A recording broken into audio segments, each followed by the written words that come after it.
Kalau hanya menyebut, nah ini istilah, kalau hanya menyebut nama metode, itu kan dalam buku itu kan metode itu bisa banyak sekali caranya.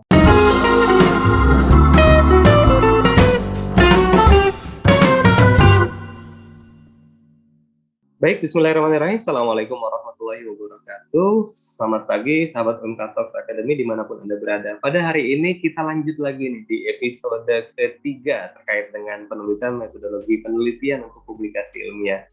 Nah, di episode sebelumnya kita sudah membahas beberapa hal terkait dengan metode, terutama dengan kutipan-kutipan ya. Nah, pada hari ini saya masih penasaran ini, Prof. Ali, terkait dengan metodologi. Apakah kalau misalkan saya tidak menulis nama metodenya, apakah boleh? Itu yang pertama. Kemudian yang kedua, komponen apa saja yang wajib hadir atau wajib ada di dalam penulisan publikasi karya ilmiah. Saya sapa terlebih dahulu. Assalamualaikum Prof. Ali. Waalaikumsalam warahmatullahi wabarakatuh. Apa kabar Prof? Mana kabar?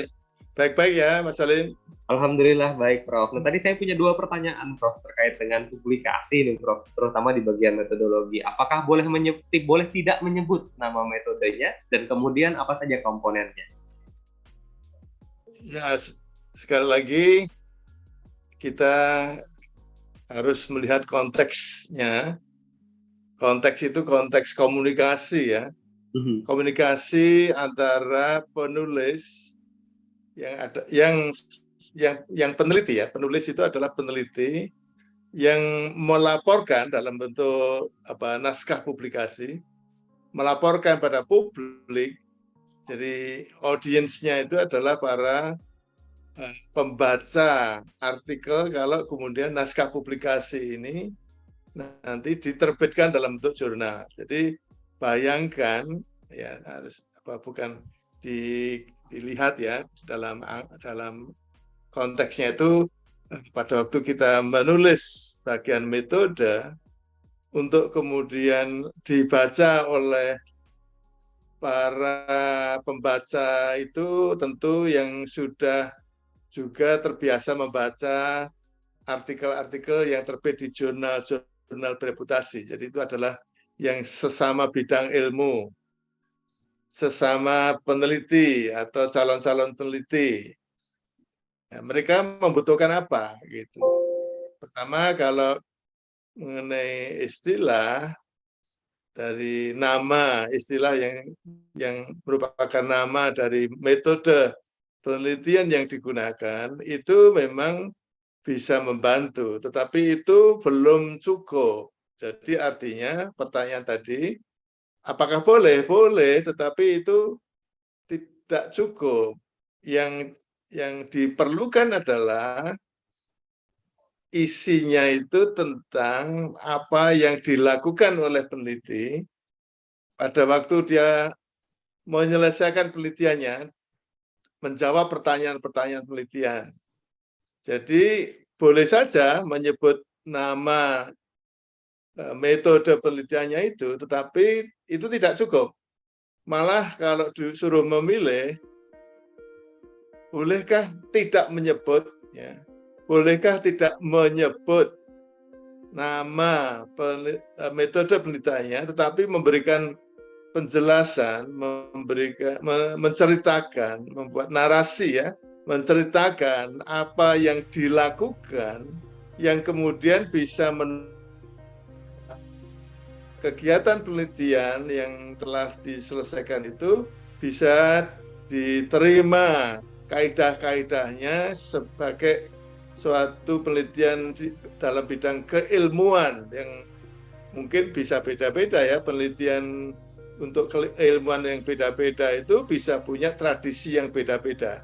Jadi tradisi keilmuan tertentu itu memiliki cara-cara yang beda-beda dalam melakukan penelitian. Kalau ini kemudian diikuti, ya, menceritakan apa yang telah dilakukan dalam melakukan penelitian dalam bidang ilmunya, dan kemudian yang membaca itu juga sesama bidang ilmu, maka kemudian itu sudah jelas. Sehingga nama metode itu bisa disebut, bisa juga tidak disebut, ya.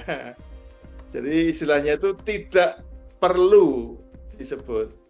Tapi kalau disebut juga tidak apa-apa. Dan kemudian bagaimana data yang dikumpulkan itu kemudian dianalisis, dan kemudian nanti bagian berikutnya itu hasil analisis itu dimaknai, dibahas. Jadi termasuk juga di dalamnya itu kalau katakanlah tentang sumber data, dari mana data itu diperoleh, itu kemudian seringkali dalam laporan-laporan penelitian, termasuk untuk menulis skripsi, tesis, disertasi, itu ditulis dalam bentuk misalnya bagian-bagian, subbagian populasi, sampel, berapa orang, dan seterusnya, siapa saja, itu tidak perlu disebut secara terpisah, tapi mengalir saja.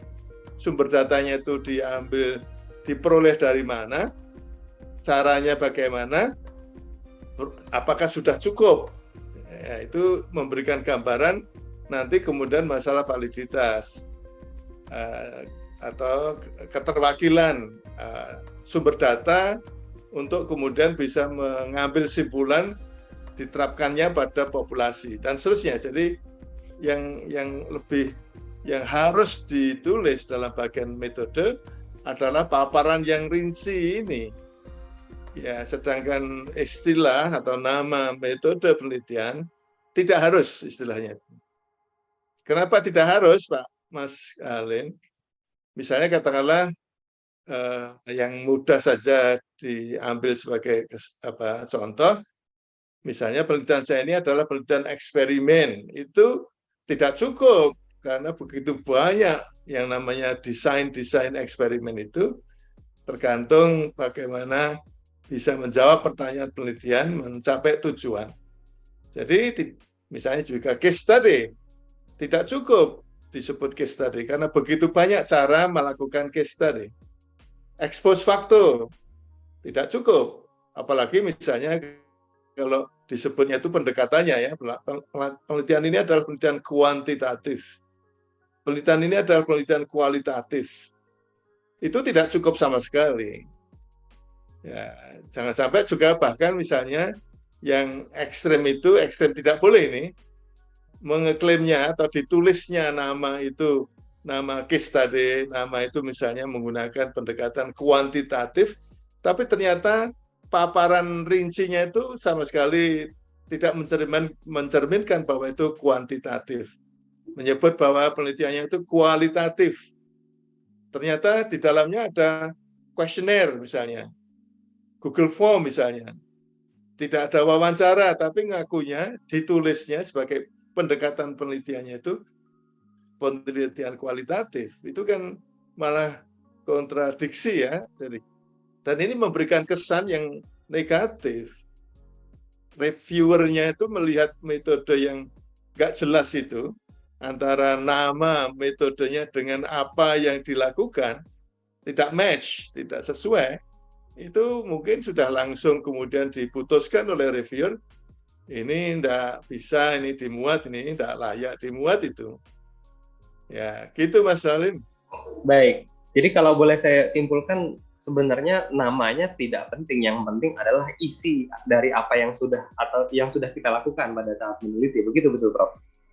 Ya, jadi istilah mengatakan nama metode itu tidak penting itu juga perlu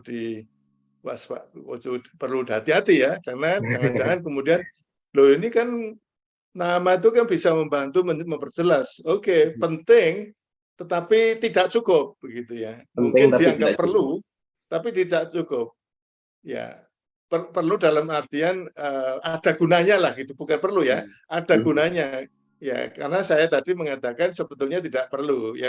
Yang diperlukan itu adalah paparan apa yang memang dilakukan oleh peneliti dalam melakukan penelitiannya, sehingga kemudian ini kuncinya, peneliti yang lain, pembaca yang juga peneliti, kalau kemudian ingin memverifikasi, ingin mereplikasi, itu jelas paparan cerita penulis naskah publikasi itu untuk kemudian dijadikan acuan, bukan dijadikan acuan ya, tapi diulangi lagi, itu kemudian bisa Kalau hanya menyebut, nah ini istilah, kalau hanya menyebut nama metode, itu kan dalam buku itu kan metode itu bisa bisa apa namanya, banyak sekali caranya, sehingga tidak cukup gitu.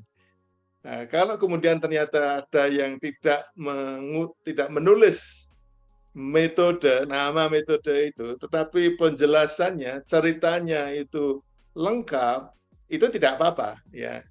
Jadi saya juga harus hati-hati menjawab pertanyaan Mas Salim, apakah itu penting atau tidak penting, perlu atau tidak perlu. Jadi saya tidak bisa mengatakan tidak perlu atau perlu gitu. Jadi bisa bisa memperjelas, bisa memberikan katakanlah gambaran awal, kira-kira yang mau diceritakan itu konteksnya penelitian apa. Tapi tidak cukup hanya menyebut namanya saja. Ibaratnya Begitu Pak Halim. Ibaratnya kalau kita membuat sebuah klaim itu harus dibuktikan. Demikian ya, Prof. Ya, betul. Tapi sekali lagi ini ada juga jurnal-jurnal yang terbiasa tidak perlu menyebutkan. Ya, saya mengatakan ada jurnal-jurnal kalau dibaca itu ada beberapa, ada juga mungkin beberapa itu artinya bisa banyak yang dalam paparan di dalam bagian metode itu tidak disebut-sebut nama spesifik metodenya. Itu istilahnya tuh ya lihat saja kelaziman jurnal itu. Ya, tapi sekali lagi kalau dalam prinsip keilmuan saya kira kalau toh disebut itu untuk memperjelas, memberikan skemata lah gitu, gambaran kira-kira yang dipaparkan itu konteks penelitian yang menggunakan metode yang apa. Tetapi saya anggap itu kalau toh misalnya pertanyaan tadi itu ya sebetulnya bisa aja bermanfaat. Perlu tidaknya itu sebetulnya ya relatif terhadap kelaziman tradisi masing-masing jurnal. Begitu Pak Halim, Mas Halim. Baik. Terima kasih banyak Prof. Ali. Ini insight yang luar biasa pada pagi hari ini ya. Insya Allah akan bermanfaat di episode yang ketiga. Insya Allah kita masih punya beberapa pertanyaan lanjutan, Prof. Namun kita akan lanjutkan di episode berikutnya. Terima kasih banyak Prof. Ali. Saya akhiri. Assalamualaikum warahmatullahi wabarakatuh. Waalaikumsalam warahmatullahi wabarakatuh. Terima kasih Mas Halim.